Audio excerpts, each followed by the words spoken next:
Spain کی شہر Barcelona میں مرکز ولایت امام بارگاہ القائم سینٹر کے زیر اہتمام 21 رمضان المبارک کو شہادت امیر المومنین حضرت علی علیہ السلام کے سلسلے میں ماتمی جلوس نکالا گیا۔ ماتمی جلوس اپنے مقررہ رستوں سے ہوتا ہوا پلاسا سانت پیرے پر اختتام پذیر ہوا۔ پلاسا سانت پیرے میں مجلس اعزاء ہوئی جس میں علماء کرام نے شہادت امیر المومنین مولا علی علیہ السلام اور ان کی رحم دلی و امن کی تعلیمات پر روشنی ڈالی۔ علامہ سید دور نجف اور سید حور عباس نے کہا کہ مولا علی علیہ السلام نے اپنے قاتل کے ساتھ بھی زیادتی کرنے سے منع فرمایا۔ حضرت علی علیہ السلام کو 19 رمضان 40 ہجری کو صبح کے وقت مسجد میں عین حالت نماز میں ایک زہر میں بجھی ہوئی تلوار سے زخمی کیا گیا۔ جب آپ کے قاتل ابن ملجم کو گرفتار کر کے آپ کے سامنے لائے اور آپ نے دیکھا کہ اس کے چہرے کا رنگ زرد ہے اور آنکھوں سے آنسو جاری ہیں تو آپ کو اس پر بھی رحم آ گیا۔ اپنے دونوں فرزندوں امام حسن علیہ السلام اور امام حسین علیہ السلام کو ہدایت فرمائی کہ یہ تمہارا قیدی ہے، اس کے ساتھ کوئی سختی نہ کرنا، جو کچھ خود کھانا وہ اسے کھلانا۔ اگر میں اچھا ہو گیا تو مجھے اختیار ہے کہ میں چاہوں گا تو سزا دوں گا اور چاہوں گا تو معاف کر دوں گا، اور اگر دنیا میں نہ رہا اور تم نے اس سے انتقام لینا چاہا تو ایک ہی ضرب لگانا، کیونکہ اس نے مجھے ایک ہی ضرب لگائی ہے، اور ہرگز اس کے ہاتھ پاؤں وغیرہ قطع نہ کیے جائیں، اس لیے کہ یہ اسلامی تعلیمات کے خلاف ہے۔ مجلس اعزاء اور ماتمی جلوس میں بارسلونا کے گرد و نواح سے مومنین نے کثیر تعداد میں شرکت کی۔ مجلس کے اختتام پر نماز مغربین ادا کی گئی۔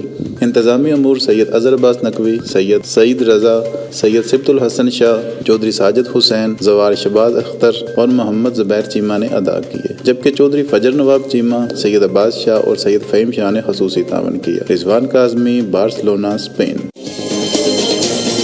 33 نیوز، اوورسیز پاکستانیوں کی آواز۔